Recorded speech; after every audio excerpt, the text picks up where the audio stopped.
Okay, I'd say it's time to start. So without further ado, hello everyone, and welcome to Teacher Webinar number 3, Supporting Students to Become Better Problem Solvers. Today's webinar is brought to you by Teach a Man to Fish. We're an educational charity based in the United Kingdom, whose mission is to empower young people with the skills they need to succeed in school, in work, and in life.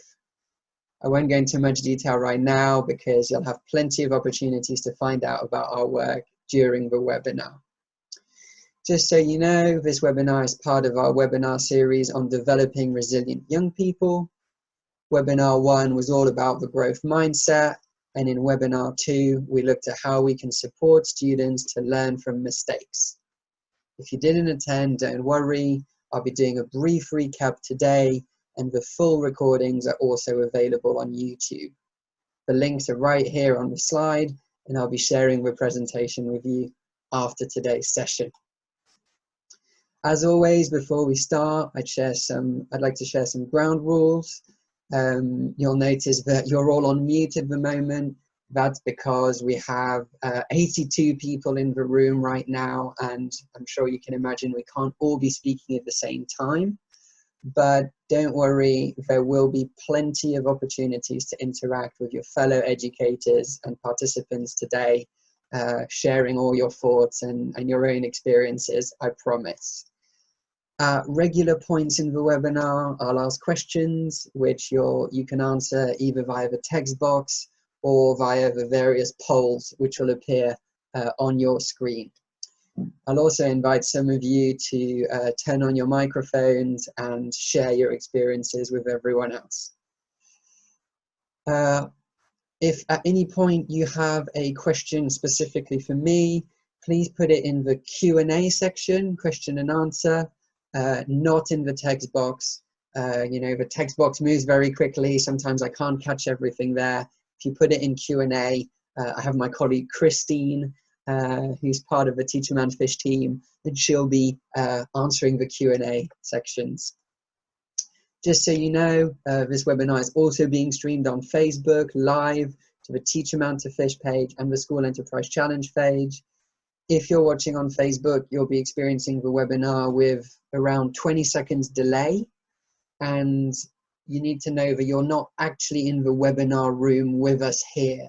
So if you write comments on Facebook, I personally won't see them right now until after the session, but my colleague Susanna is over there on Facebook and she'll be trying to answer your questions. So if you do have questions over on Facebook, you can put them in the comments section. Okay, so that's the ground rules for today.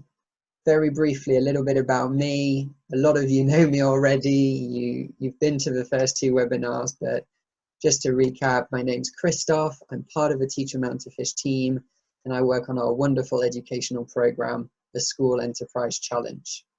You'll find out a lot about it in today's session, but just to give you a brief overview, the School Enterprise Challenge gives young people the chance to become entrepreneurs whilst still at school. They plan, set up, and run a real business. In the process, of course, they develop business skills, but most importantly, they develop a wide range of life skills, such as communication, teamwork, problem solving, leadership, many, many more. If it's important for success in life, it's covered in the School Enterprise Challenge, we can guarantee it. Now, before we get started, I noticed in the last couple of minutes, some more people have joined. If you haven't done so already, please introduce yourself in the text box. Tell me your name, tell me your country. I can see here lots of people.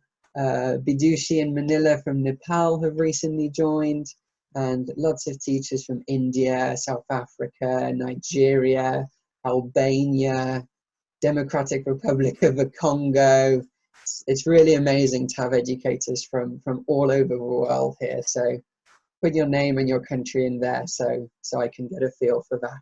I'll give you 5 or 10 seconds and then we'll get started.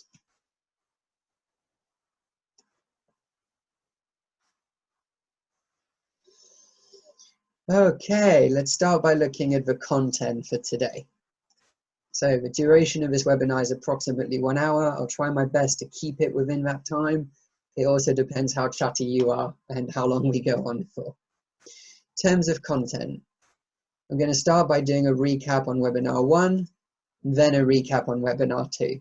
So if you're worried that this is webinar 3 and you didn't attend the previous ones, don't worry, I'm doing a recap today.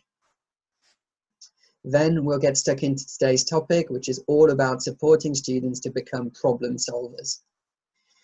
We'll discuss the inspirational video, which I shared with you prior to this webinar, and then we'll play an interactive game to get us in the right mindset to become problem solvers. Then we'll talk briefly about the School Enterprise Challenge, and I'll invite you teachers who are already taking part in the program to come to the fore and to share your own stories. I'd love to hear from you directly what your experiences in the School Enterprise Challenge are, particularly relating to today's topic, which is becoming problem solvers. Then we'll discuss as a group how the School Enterprise Challenge can create a great environment for students to become problem solvers. Then, as in the previous webinars, we're going to look at practical tools. We're going to look at 2 tools today. For those of you that have attended previous webinars, you know that these sessions are very, very practical. I want you to leave with something which is ready-made for you and you can use in your classroom. And then right at the end, this is the end of the first webinar series. We will have done all 3 webinars on developing resilient young people. So I wanted to allow some Q&A time for you to ask questions that you have at the end. Okay. In terms of certificates, all participants will receive an attendance certificate when they complete the post-webinar survey. This is very important. Lots of you know this already, but I will be sharing a link at the end of the webinar. You need to take that survey, and at the end of the survey is your attendance certificate. Presentation slides, I will share them along with a list of resources at the end of the webinar by email. And I will also be uploading a recording of this webinar to YouTube. So you can go back and you can revisit it at any time you like. Also, if you know someone who you think would benefit from these webinars, please forward the links to those videos. We'd love to have more people watching the videos and gaining the knowledge that we're sharing in them. Right, I hope that sounds good to you. Without further ado, I'm gonna start recapping on webinar number 1. So in webinar number 1, we looked at the growth mindset, which is believing that one's intelligence, their ability, their talents can be developed through effort and through hard work. This is an educational theory by a psychologist called Carol Dweck, and we really looked at it a lot in detail in the first webinar. And if you remember, we said that teachers can play an important role in supporting their students to develop this kind of mindset. And to help you with that, we shared 2 very practical tools. The first one was the student thinking journals, and the second one was the teacher reflection journals. We also looked at metacognition, which officially is having awareness and understanding of one's own thought process. Put more simply, we said it's basically thinking about thinking. Then we also looked at the learning journey and a diagram which we created here at Teach a Man to Fish. I'll bring it up on screen to refresh your memory.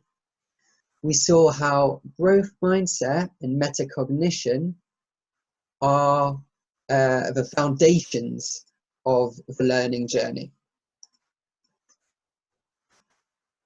This was all covered in webinar 1. If you didn't attend, don't worry, it's on YouTube and the link is right there for you. Now, let's look at webinar 2. We picked it up again from the learning journey, and we said it's not a straightforward or linear process. We said it's actually quite messy.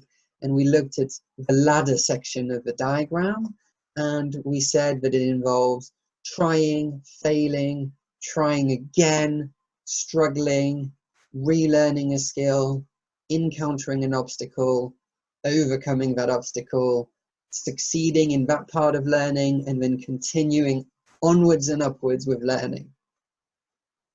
So we agreed that to succeed, young people need to be resilient, which is what this whole webinar series is about. And we also said they need to be capable of learning from their mistakes. And on that note, we discussed a very inspirational video by a man called Eduardo Zanata, and he says that failure is part of success. To help you communicate this to your students, we looked at a little acronym, and we said that FAIL actually stands for first attempt in learning. I think the feedback forms after that second webinar, lots of people said they really liked turning that acronym because it gave them a new way of looking at failure, just completely flipping it on its head. And to help you support your students to learn from their mistakes, again, we shared two very practical tools. The first one was the gallery walk, and the second one was the learning from mistakes spectrum. I don't have time to go over them again today because we have so much to look at, but as I said in the last one, the webinar is available on YouTube and the link is right here. So if you want to go and revisit webinar 2 and learn about those tools, just click there and it's all there for you. So what are we going to do today? Well, we're going to bring it all together.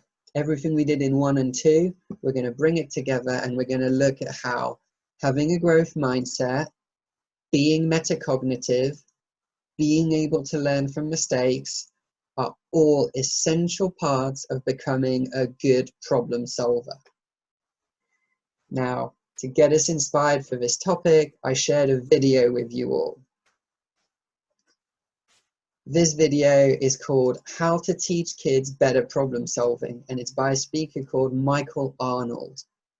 I'd like to briefly discuss this video as a group, so please let me know via the poll, which I'm going to bring up now. Have you had the chance to watch this video? I'll give you 5 or 10 seconds to let me know via the poll.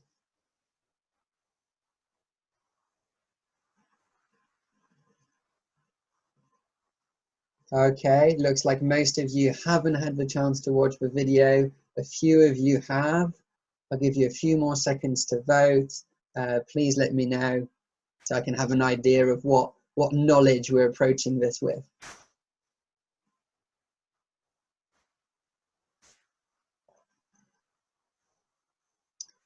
Okay, so looks like most of you didn't have a chance to watch the video, possibly because I shared it a little bit later than usual, so apologies for that. Those of you that did watch the video, I'd like to invite you to come forward and share your thoughts on it. So if you did watch the video, please raise your hand, use the raise hand function, or you can write in the text box and just let me know if you would like to share what you thought of the video. Okay, Tulsi, it looks like you watched the video, you've raised your hand. I'm going to bring you off mute, and in a second you'll be able to share with the rest of the group. Hello, namaste. Hi there. Okay, thank you for chance. Okay, actually in this video, so if we focus on problem solving method, the students, the kids get chance to be more innovative, creative, so that they can be independent and they can be a successful person in their life.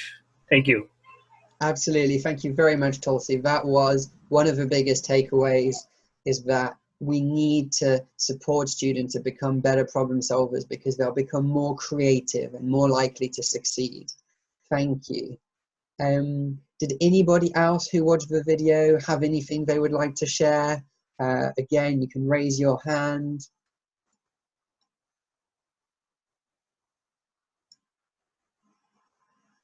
Usha, I'm going to unmute you and invite you to share your thoughts in a second. Hello, namaste to all. Hi there. Problem solving video was very. Hello. Yeah, problem solving video was giving a chance to understand very well, and it will make the students to know better how they have to deal with their life. Thank you very much. Thank you very much for sharing. Okay, so for those of you which didn't watch the video, the link is here on the slide and I'll be sharing it afterwards, so don't worry, you haven't missed anything, you can still catch up. Now, I'd like us to get us all into the right mindset for us to become problem solvers, and I want to play an interactive game with you. So, I'm going to reveal 5 shapes on the screen now, and I'd like you to look at them very carefully. So as I bring them up, look at them and make sure you take them in. This is shape A. This is shape B. This is shape C. Shape D. And finally, shape E. So please look at them very carefully. And now I want you to think which one shape is different from all the others. I'll give you a little bit of time to think now, maybe 5 or 10 seconds. Which one of these shapes is different from all of the others? And to give you all a chance to participate, I'm going to share a poll with you now on your screen. So I'll give you all some time, maybe 30 seconds or so to vote. Tell me which of these shapes is different to all of the others. I'd love to have 100% participation in this, so don't be shy. And if you're not sure, I put I'm not sure as an option. It's fine to not be sure, just let me know so we can get a feel for everyone's opinion.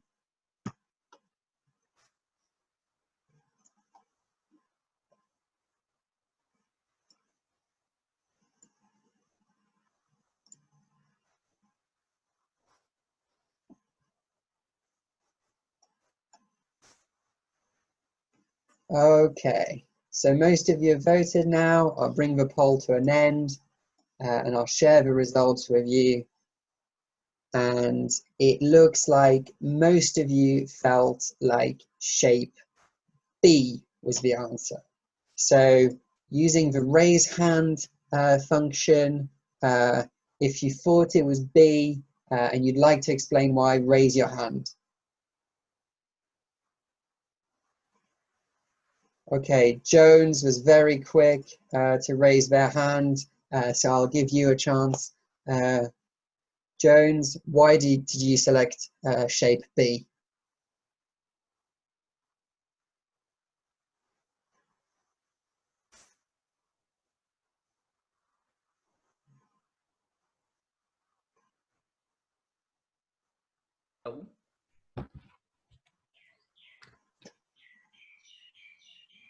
Hi there. Am I audible?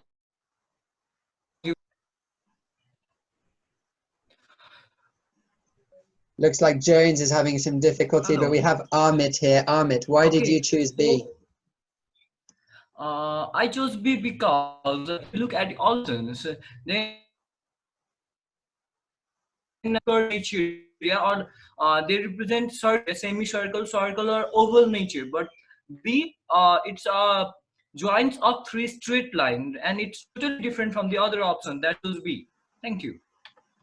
Okay, so you say the shape B had straight lines, whereas all the others had rounded lines, so you went for option B. That makes sense. I'd like to invite maybe lower your hands, those that said B, and Someone who said E. Tell me why you chose E. Okay, we have Prafana who chose E, so I'll take you off mute and you can tell me why you think it was E.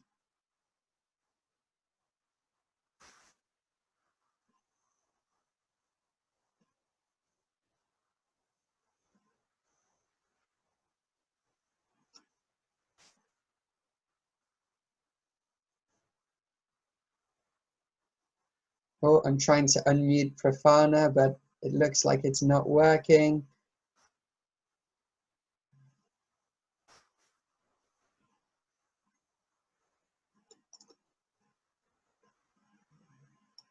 Okay, no worries. What about shape A? Did somebody who chose shape A want to tell me why they did this? Mildred, you were quick to raise your hand.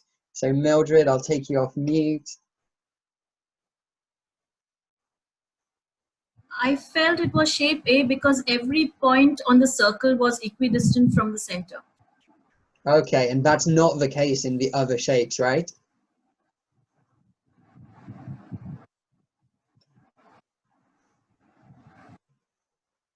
Okay, thank you, Mildred. So Mildred went for shape A. Okay, we don't have time to run through every shape in today's webinar, so I'm going to share the correct answer with you now. If you chose shape B, congratulations, you've picked the right answer. Shape B is the only one that has all straight lines. So you can give yourselves a pat on the back if you chose shape B. Some of you, however, might have chosen shape C because it's the only one which is asymmetrical.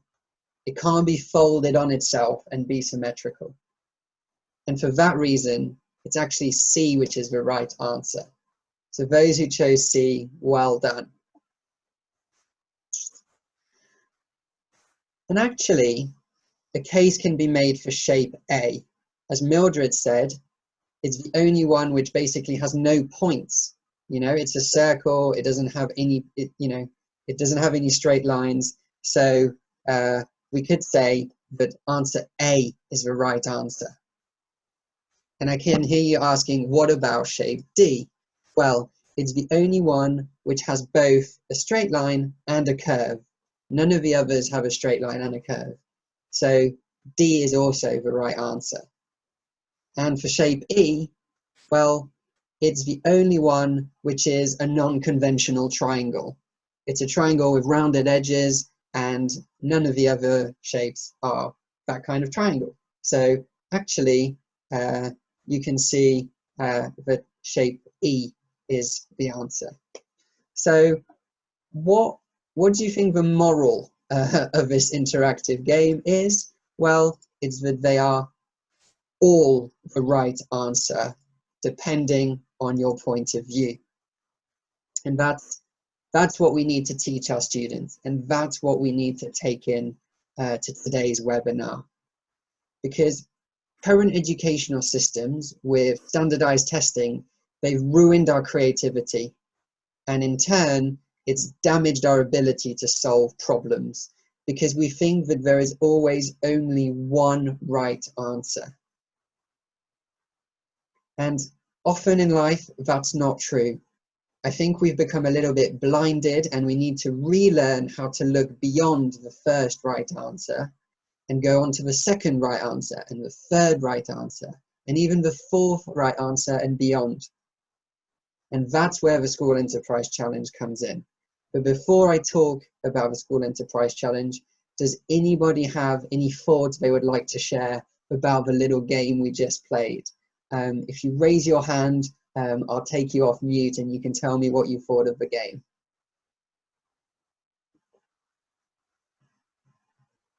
Okay, Elizabeth, you've raised your hand very quickly, so I'll take you off mute and in a second you'll be able to share your opinion on the game.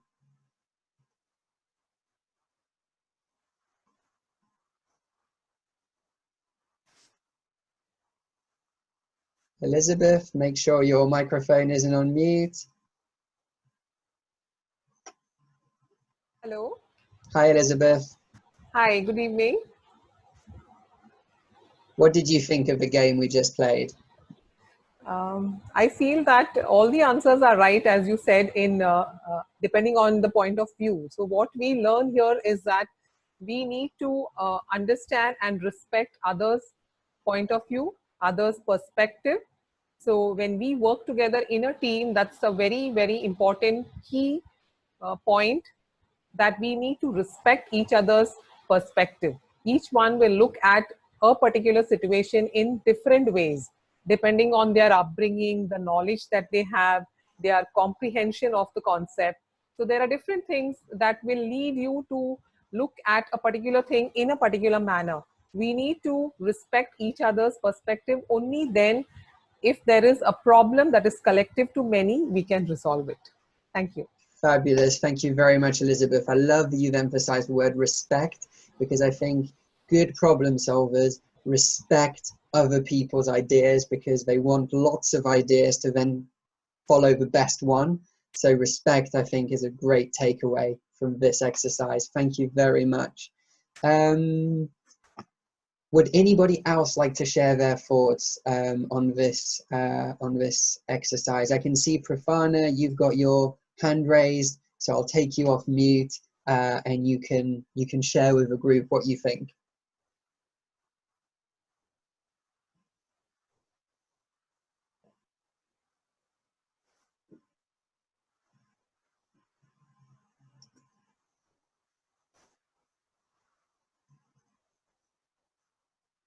Let's allow a second or two for her to come through.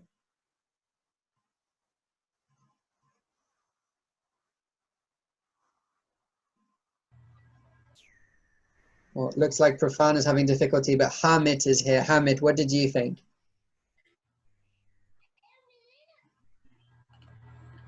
The best experience is in school.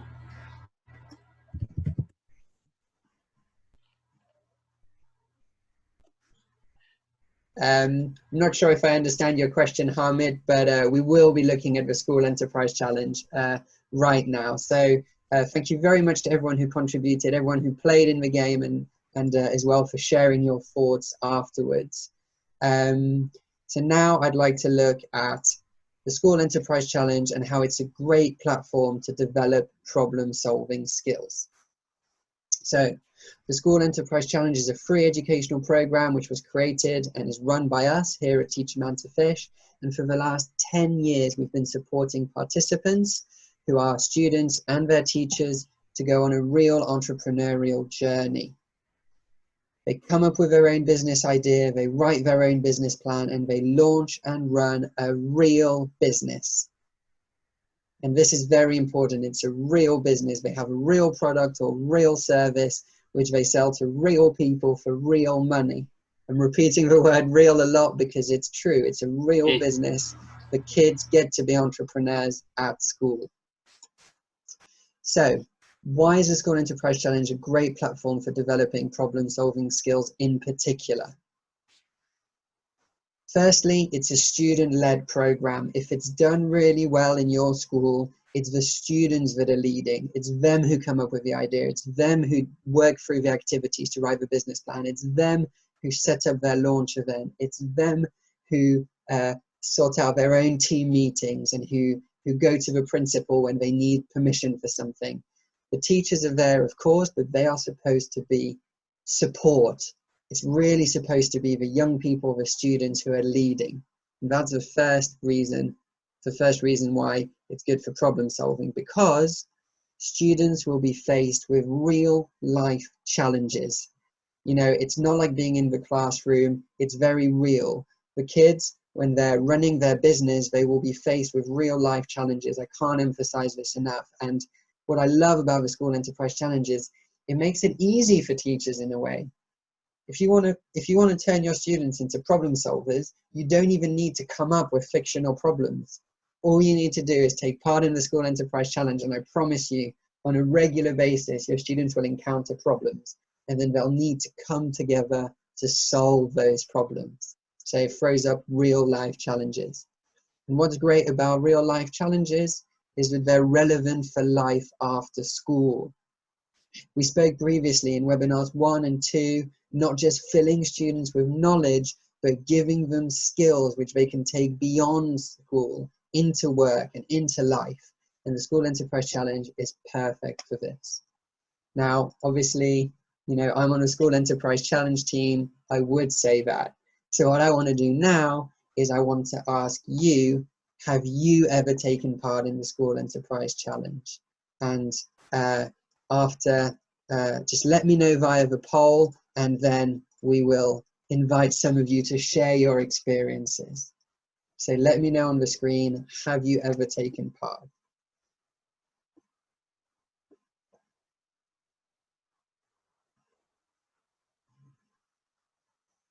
Okay, lots of you voting very quickly.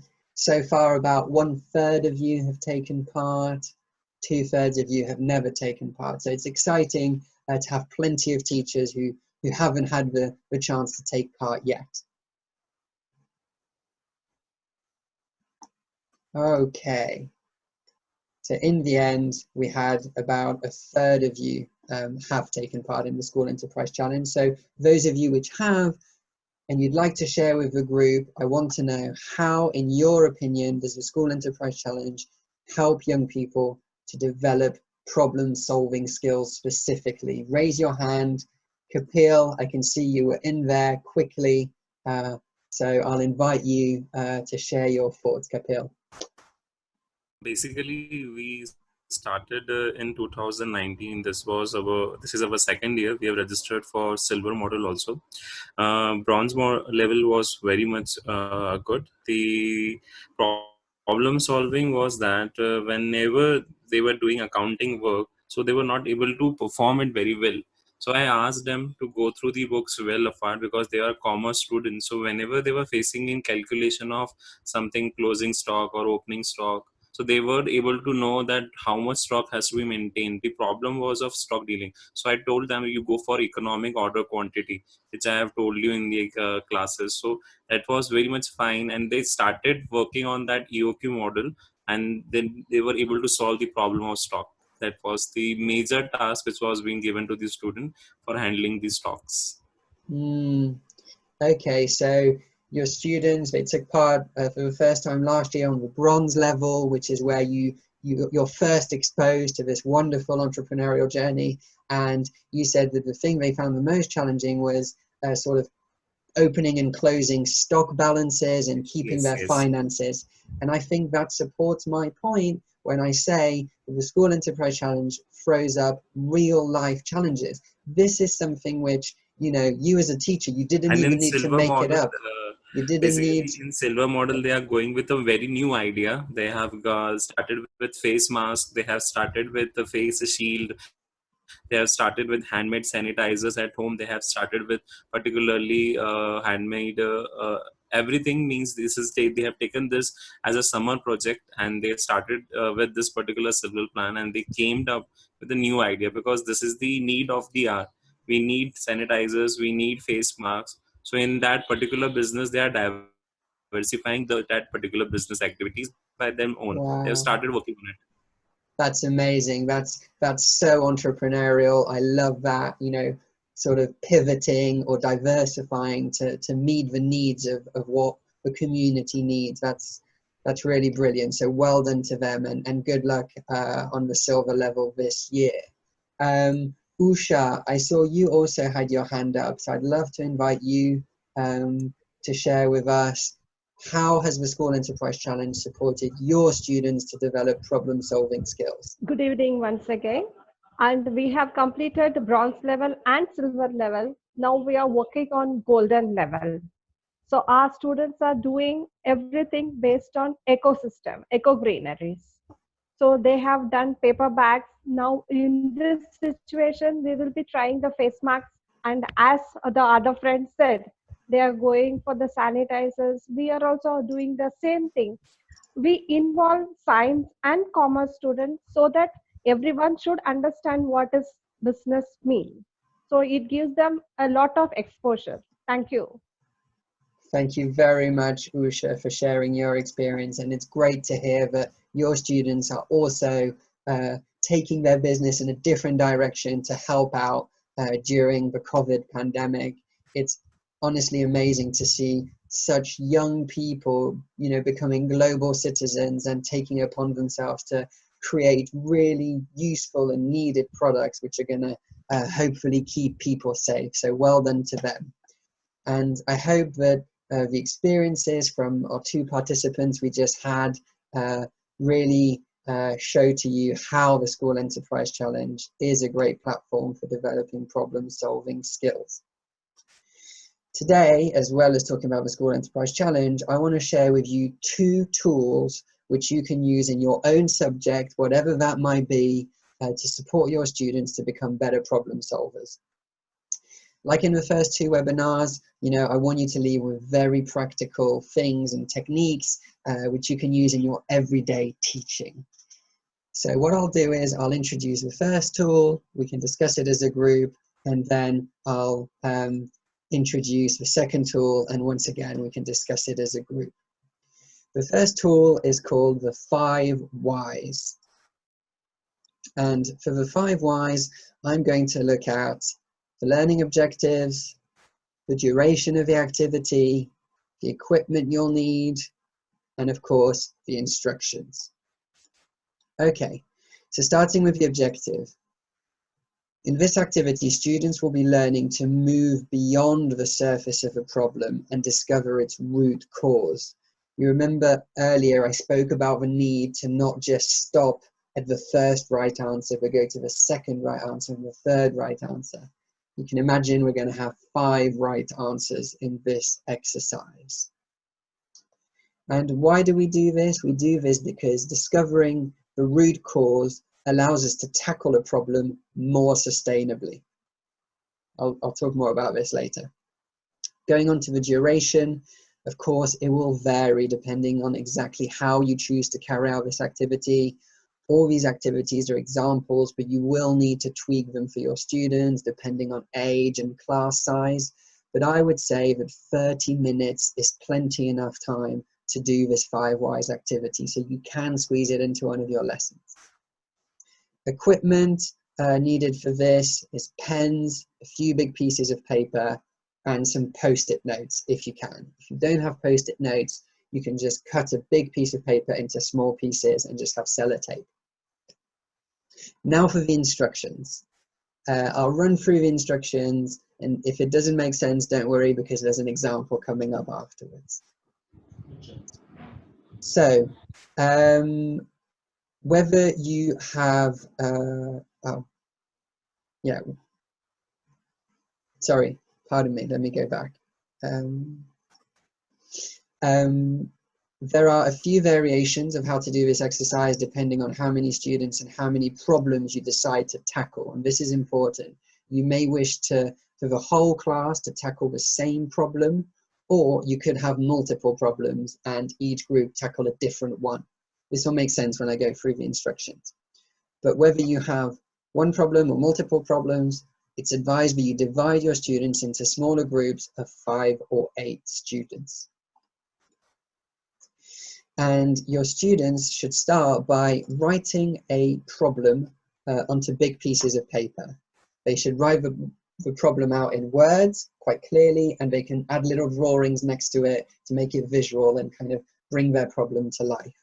Now, at this point, I want to flag, if you're not taking part in the School Enterprise Challenge, you'll need to make up your own problem.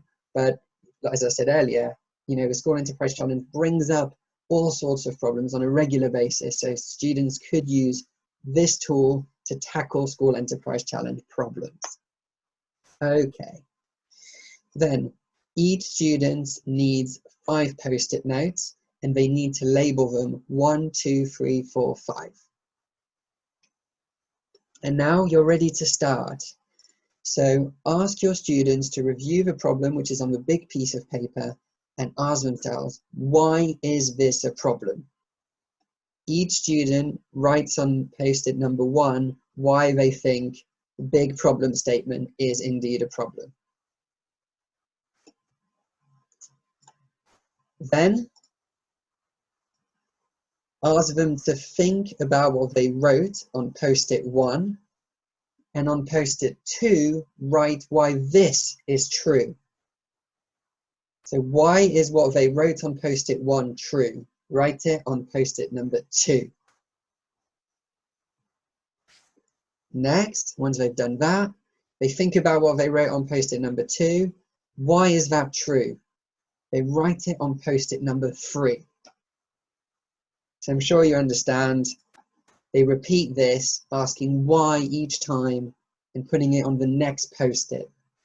And each post-it relates to the previous post-it, not to the big problem. Only the first post-it relates to the big problem, and then the post-its relate to each other.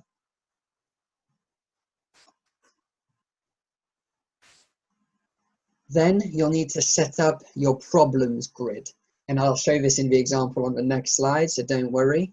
But just to give you an idea, you'll have Y written 5 times along the left-hand side, and then you will have columns for each student. So student A, student B, student C, they'll each have their own column.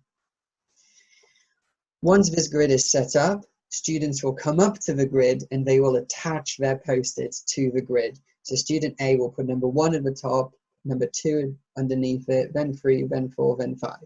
Then the next student will come up and they will put their 5 post-its. Next student comes up, they put their post-its. So we end up with a big grid of post-its. And we love this at Teach Them to Fish. We love making learning really visual. So in our office, we have post-its up on the wall all of the time. Once all of the students have brought their 5 post-its up, it's time for a conversation. They discuss all of the whys on the board, and they basically pick the ones which they think are the most relevant, the most pertinent, the ones which actually give us useful insights into the big problem. They can create a new column to the far right-hand side, as I'm going to do in the example, and they can agree on what we call a consensus. So they'll bring the 5 final whys which they've agreed to on there, and then is when they can start problem solving, because they've identified causes to the problem, 5 layers of causes. Now they can start tackling those. Now, I know that's quite a lot to take in, and I'm sure you guys have got questions. So let me run you through an example first, and then we'll discuss it together as a group. So this example is from a book called A Whack on the Side of the Head, How You Can Be More Creative. It's by the author Roger von Oeck, and it's a wonderful book. We have it in the Teach Man to Fish office, and we take inspiration from it a lot. At the end of the presentation, I've included a link where you can read about it and you can buy the book for yourself. If you're interested in everything I'm discussing today, I encourage you to buy it. Okay, let's set up our problem grid. Remember, this is on a big piece of paper up on the wall in the classroom. What do the students do? They bring on their problem. So in this case, the problem is our school business is going in the wrong direction. They've put it in bold and in red because it's really worrying them, and they've put it in an arrow to kind of symbolize the wrong direction. You can see here it's going badly. As we discussed earlier, they write Y 5 times along the left-hand side, and they draw columns for each student. So in this example, I'm doing 3 students, A, B, and C. So I've done 3 columns.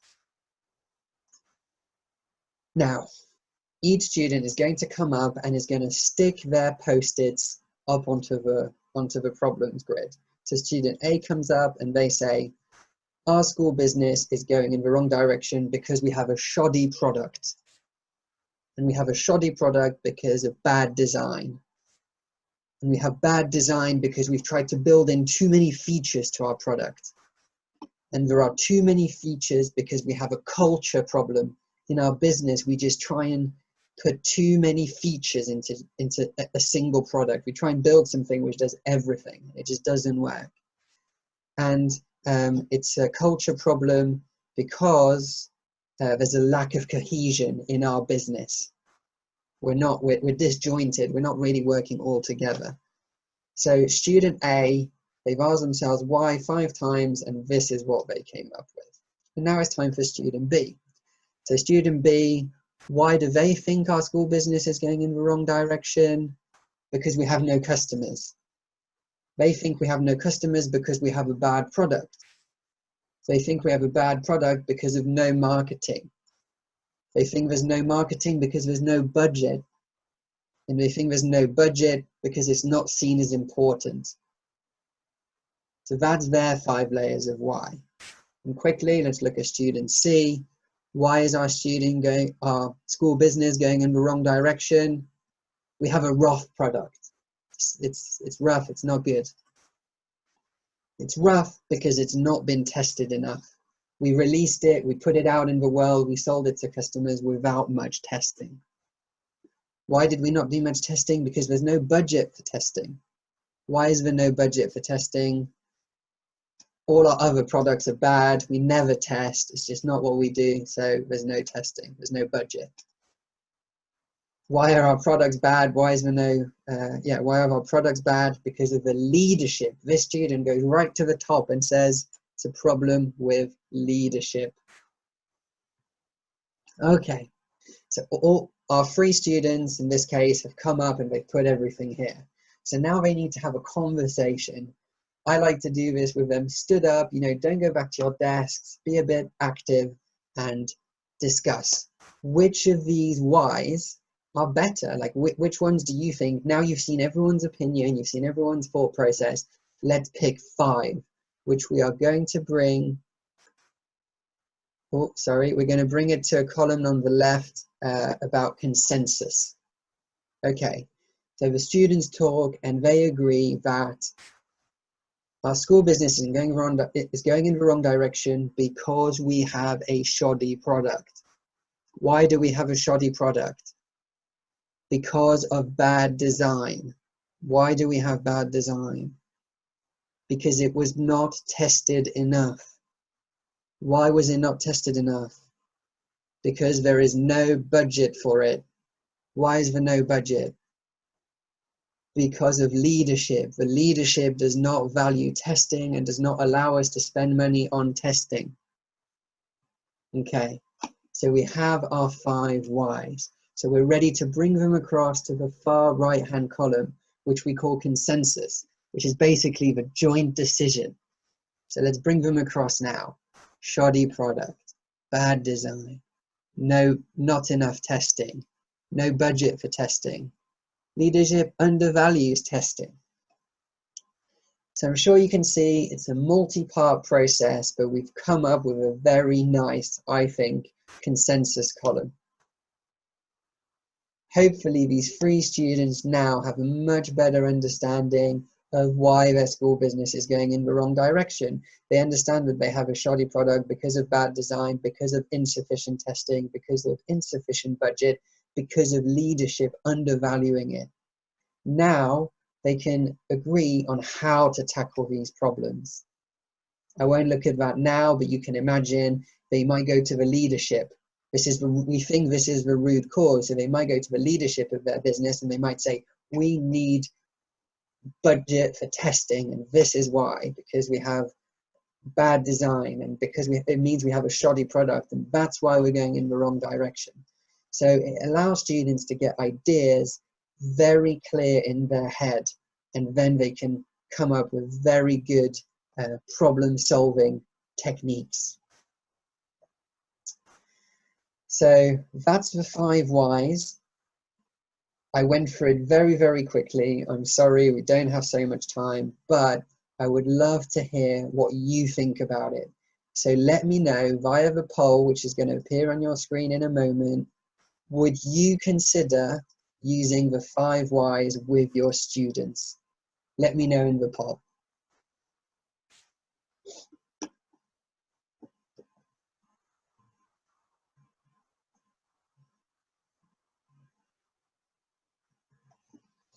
Okay, lots of votes coming in. About 60% of us have voted, so I'll give the remainder about 10 more seconds, and then I'll share the final results of the poll with you all. I don't know about you, but I love this interactive poll feature. I think it's really nice seeing what all 100 of you, because we're 100 of you in the room, think about a given topic. Okay, so that was the poll, and 89% of you said that you would consider using this tool directly with your students. So those of you that said yes, please, if you would like to share with the rest of the group, raise your hand and I'll invite some of you to share your thoughts. And I can already see Shitra was very quick, so I'm going to take you off mute and tell me, what do you think of the 5 whys?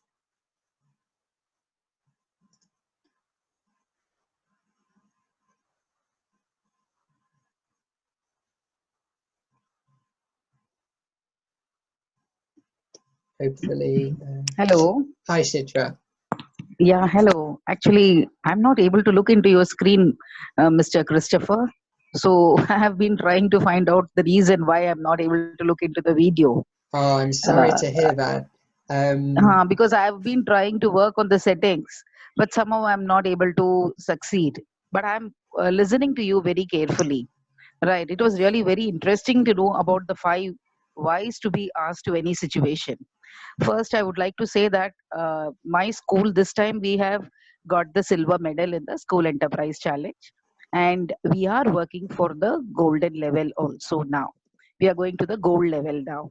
But my main concern is we started with making of bags, cloth bag. Later, we shifted to making of cloth bag from old denim, old denim jean. So that so the very idea that flashed was to maintain on sustainability, where I need not spend on a raw material. So my expenditure would be very minimum and my return would be high. And also the product that I market, it will also be satisfying to the buyers. So denim jean or used denim jean, say we made very good bags.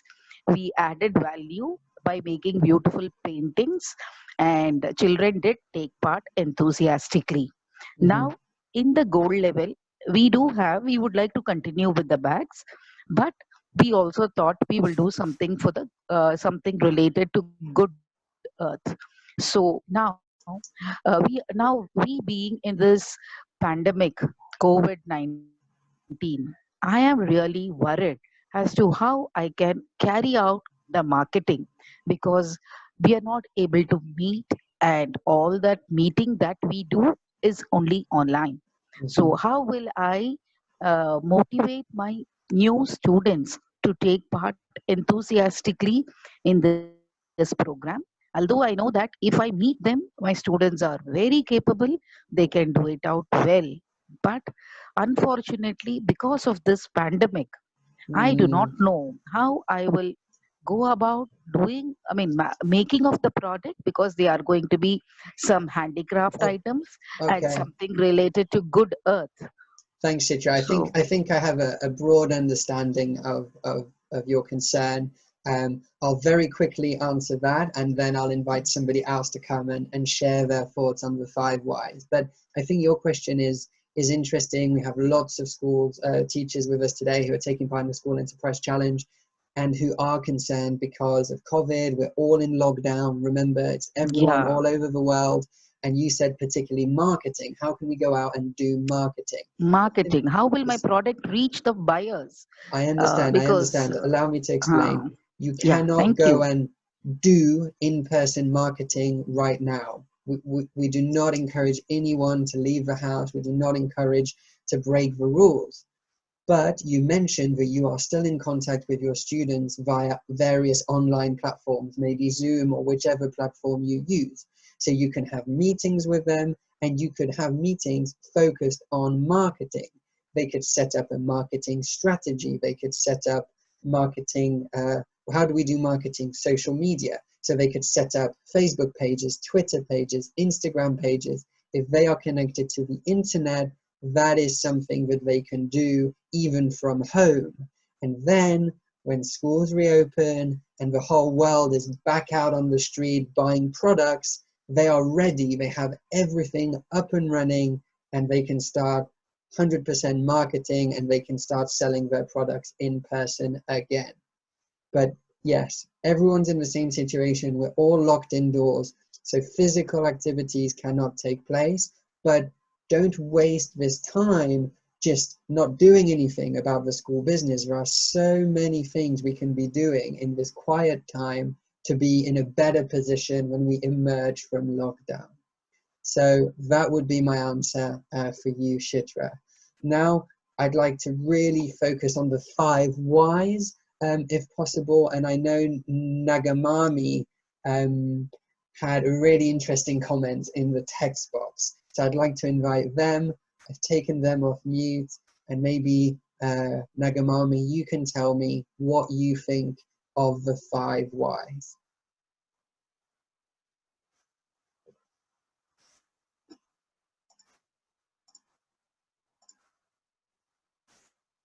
Seems to take a moment to unmute.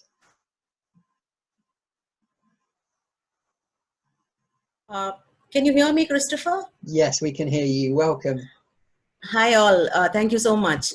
So I could find a similarity between the this problem solving techniques and the project-based learning that we've done. So may not be a recent project that we have done, but I would like to share one of my projects that my students have done. So this was 2 years back when my school was actually has actually taken up project-based learning. We are known in Hyderabad. We are known. We are famous for our lakes. Okay, so keeping the ecosystem and the ecological balance in our mind, we've taken that as a problem, that lakes are not being maintained properly. Mm-hmm. So we've given these 5 whys to the students, and then they've actually gone to those different lakes in the city, and they have actually measured the impurity levels in the water. Mm-hmm. Okay, and they've come up with a nice graph, and the whole presentation, they've come up with a solution, and we have invited the local leader to the school, and the kids, 10-year-olds, this is a grade 5 group of students. They have actually presented like how can that particular leader in that particular location can take this solution to actually work with the purity levels in the lakes. Mm-hmm. So this was a very successful project, but then it is not. We cannot actually make it more more visible to the audience, the public audience, when we are presenting the project to the public audience. So the 5 whys, when we've actually put it forward to the students, it is actually a student-led program, as you said in the very first few slides. They have actually taken up this inquiry-based learning, and then we've actually integrated chemistry into it, like how can they actually measure the impurity levels in water. So this is a successful project to some extent, because the public audience are the local leaders for us. That's all from my side, Mr. Christopher. Like, this is a very interesting strategy, actually. Thank you very much, Nagamani. It's so interesting to hear directly from an educator who's in the classroom how the 5 whys can be applied. I'm conscious that we're really going over time already, and we still have another tool to look at, so I'm going to move on. But I did notice just a few really insightful comments being shared in the text box, and I want to read them out now. Elizabeth says the 5 whys will give every student the opportunity to feel valued and an important part. And that is absolutely correct. And I love this tool because it's so inclusive. Next, we have Parminder, who says, hi, I feel it's a very practical approach, providing a deep insight to the students to understand the root cause of a problem and coming to a common platform. It helps them to build trust, confidence, deep understanding of a problem, since they are working together and arrive at a consensus. It will definitely assist them to grow as a team and to solve problems. Thank you, Parminder. That's much better than I could have put it, so thank you very much. I think that's a really great review of the 5 whys. Okay, I'm going to pick up the speed a little bit because I'm sure a lot of you have places, well, not places to go, but things to do. I'm going to look at the next tool. And the next tool is called the dilemma protocol. And this one is much quicker and simpler than the previous one, so we can do it quite quickly. But before I explain anything about it, I'd love to know if any of you have heard of this technique before. So please let me know in the poll, which is up on your screen now. Have you heard of the dilemma protocol? And I put I'm not sure as an option because maybe you think you have, but under a different name. So yeah, just I'd love to get a feel for who has and who hasn't heard of this tool.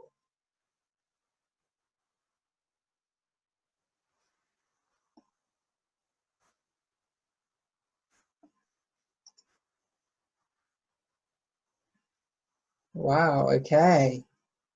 So I'll share the results now, and you can see that most of you have not heard of the protocol tool, and some of you think maybe you have, but you're not sure. That's absolutely fine. Hopefully we can all learn something new today, and let me share it with you now. So similarly to the previous tool, I'm going to look at the learning objectives, the duration, the equipment you'll need, and of course the instructions. The objective is brainstorming lots of solutions, learning how to brainstorm very, very quickly. And the duration is just 10 or 15 minutes. So you can have it as a fun little warm up or cool down at the beginning or end of your lesson. In terms of equipment, all you need is pens and a big piece of paper. And again, in terms of instructions, students will need to have a problem which they need to tackle. You know what I'm going to say, the School Enterprise Challenge provides you with plenty of problems, so you don't have to make up fictional ones. You can reuse a real life problem. So students write the problem in the middle of a piece of paper, and then they take it in turns to come up with solutions. And this is very important that they do it quickly. There are no discussions around the solution. So all the students are sat around a piece of paper. Probably you'll need them in smaller groups, and they very quickly, they say the first solution that comes to their mind. They don't explain why, they just say, this is the solution. And then it goes to the next student next to them, and they say the solution. And the next student, solution, next student, solution. And there's no judgment. We need to be respectful of everyone's solutions, and there's absolutely no discussions at this stage. I recommend that it depends on the group size, but I think each student should come up with at least 2 solutions. So you should go round the table at least twice. Because remember, the learning objective is brainstorming lots of solutions. We spoke earlier about looking beyond the first answer to the second, third, fourth, fifth answer. So let's brainstorm lots of solutions. Once you're finished, everyone's been at least twice, that's when you can have a discussion. And that's when you can start agreeing which are the best solutions. Maybe pick 2 or 3 of them, and those are the solutions which you will try and implement as a team to solve whatever problem it is you had in the middle of your piece of paper. And that's it. That's the dilemma protocol. Let me run you through an example very quickly, but I'm sure you understand already. In my example, the problem is, in our school business team, many learners join, but they drop out. This causes us problems in planning and running the business. So this is a real problem which teachers or students come to us, and the Teacher Mantifish team, they come to us with this all the time. When I visit schools, they say this, and it's a very real problem. So I thought I would use it as an example. And this fictional team that I came up with, they brainstormed some solutions, and remember, they did it quickly and they didn't discuss them. The first student said this: before allowing someone to join the business team, we will need to complete an application form and have interviews, and only the best candidates will be selected. The next student to the side of that student said, we will have employee rewards, for example, Employee of the Month. We will share our business progress weekly in the whole school assembly. We will have clear role descriptions so that everyone knows what they need to do and how it contributes to the success of the business. And finally, we will hold daily scrum meetings so that everyone is clear on what they need to do. So these, you can see we have, oh, and finally, sorry, rotate management role in the business so that everyone at some point will get to be a manager. So this was for 3 students. They came up with 2 ideas each. That's why we have 6. And they didn't discuss them while they were coming up with them. They just came up with them very quickly, top of their head. And now they have this. They can start discussing it as a group, which is what I would like us to do now. After every tour, we come together, the whole room shares their opinion. So I will launch another poll, and I would like to know, would you consider using this tool, the dilemma protocol, with your own students? You can vote now via the poll. I'll give you 20 seconds or so to do that.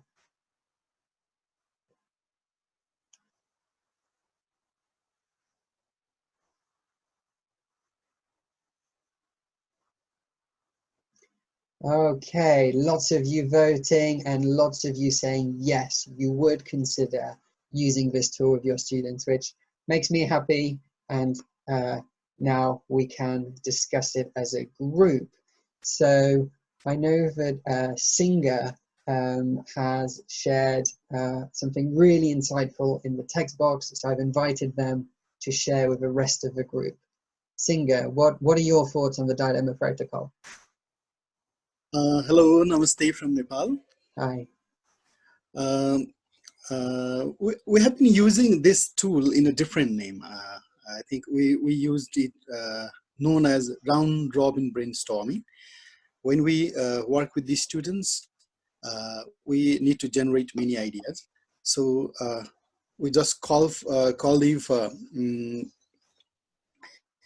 brainstorming session with some rules there. So the rules basically are no criticism, noting down all the ideas, and taking turns without any disturbances, or freewheeling, we would say. So we use this way, and I found it is quite common and quite similar here. So I liked it so much.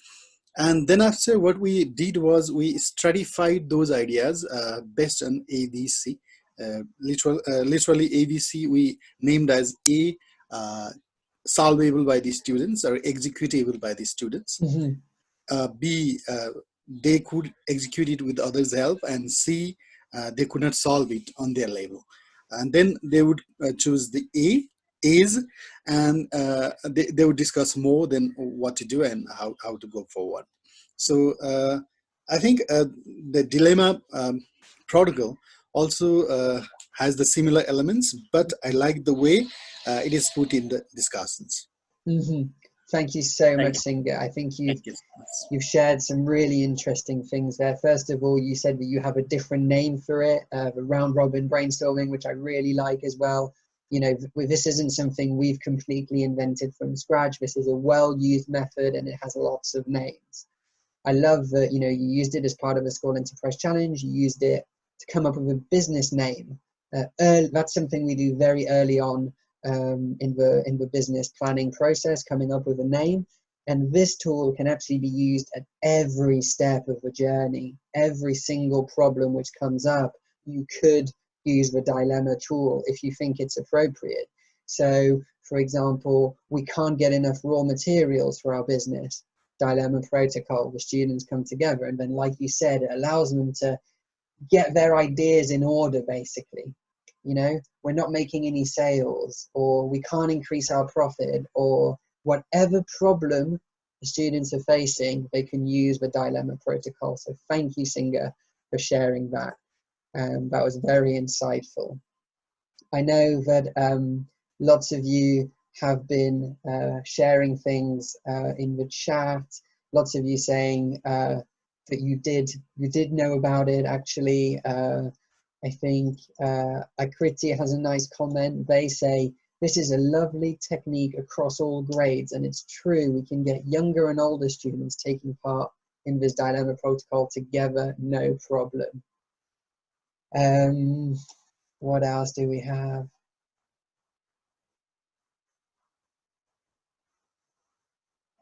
Okay, so that's more or less it from the text box. So thank you very much. Neha says this is a good tool to accelerate an initiative among the students. Yes, accelerate is the perfect word for it. Thank you for saying that. It's supposed to be quick. It teaches students to be just, first of all, solutions oriented, and just come up with as many solutions as they can, and then worry about which ones are good later, which is great. Thank you very much. So that's it. You have the dilemma protocol, which is your second tool for today, and that basically brings today's webinar sort of to a close. We've basically covered all of the content that I wanted to go through today. All that's left is for me to share some useful resources with you. So, as I said, webinars 1 and 2 are both available on YouTube already. The links are here. I'll be getting the recording from today, and I'll also be putting it on YouTube, and I'll share the link with you after this webinar. Now we have some useful videos.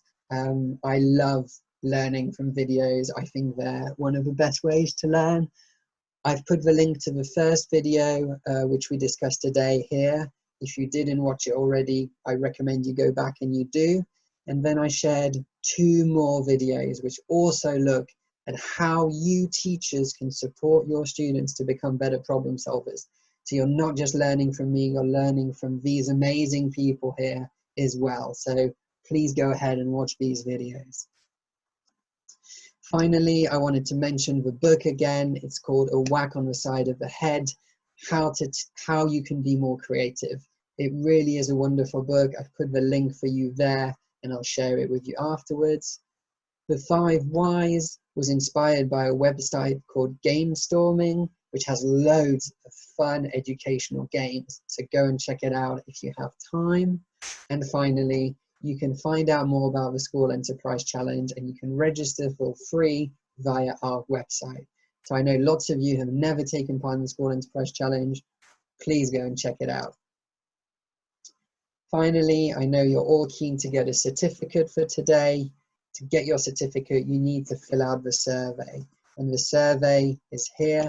Let me get the link, and I will post it in the chat box for you right now.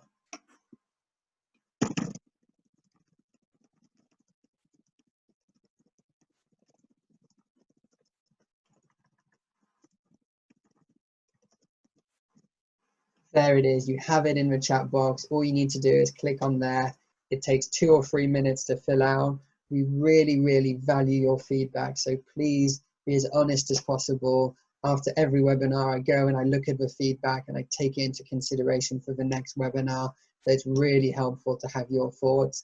And of course, it helps you to get the certificate at the end. I also wanted to encourage you to stay in touch with us. We are Teach a Man to Fish. You have all of our links, to our website and our social media over there. And I'm part of the School Enterprise Challenge team. You can reach us specifically via those links there on the screen. So that's it for today.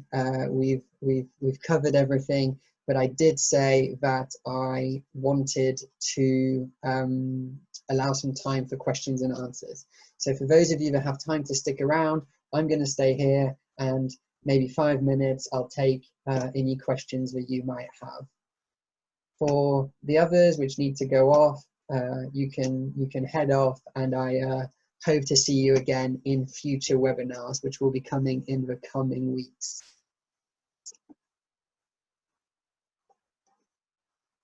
Thank you, everyone.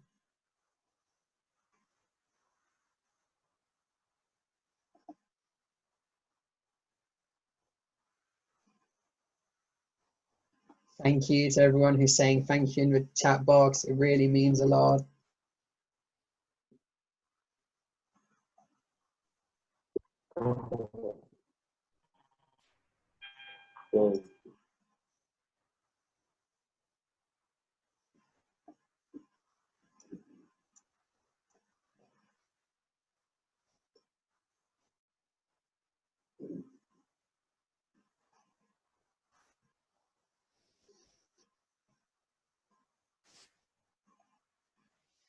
I just wanted as well to read out some nice comments that we've had in the last few minutes. Vivek said, I think these two tools are going to give the opportunities to every student to express whatever they have in their minds, thus developing their ability to think critically and feel valued. Absolutely, I can't agree with you more. I think those tools are perfect for those things. Elizabeth, in all caps, has said, these tools will help students to shed their inhibitions and fears and be more open and confident. And therefore, we can groom them and empower them to face this world with more confidence and clarity. And also understand that every problem has a solution. And I think that, thank you, Elizabeth, is a really good thing to take away, that you know, when you actually sit down and you think and you get your big pieces of paper out and your Post-it and you come together as a team, every problem has a solution. But often people give up before they get there because they don't have the tools they need. So hopefully this can help us with that.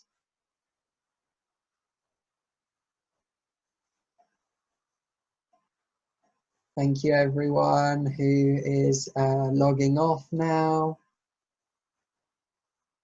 I'm just scrolling down, checking to see if we have any more questions. Innocent says, thank you so much for the informative session that we had together, and I'm looking forward to joining you in future meetings. Absolutely, our team are working on more webinars, and we look forward to having you in the coming weeks.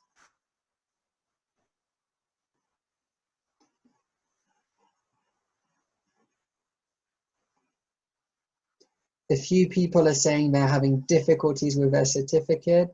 You need to click on the link, which I've shared a couple of times already. I can put it again here in a moment, but you need to click on the link, and if you can't click on it, you need to copy it into your internet browser. You're not trying to click on my screen, you're trying to put it in your own internet browser, and then a survey will appear. Work your way through the survey. It only takes a couple of minutes, and once you've done that, there'll be a link at the end. You need to click on that link to get your certificate. It will also be sent to you to your email, because in the survey you enter your email. Make sure you type it correctly so that the certificate goes to the correct email inbox.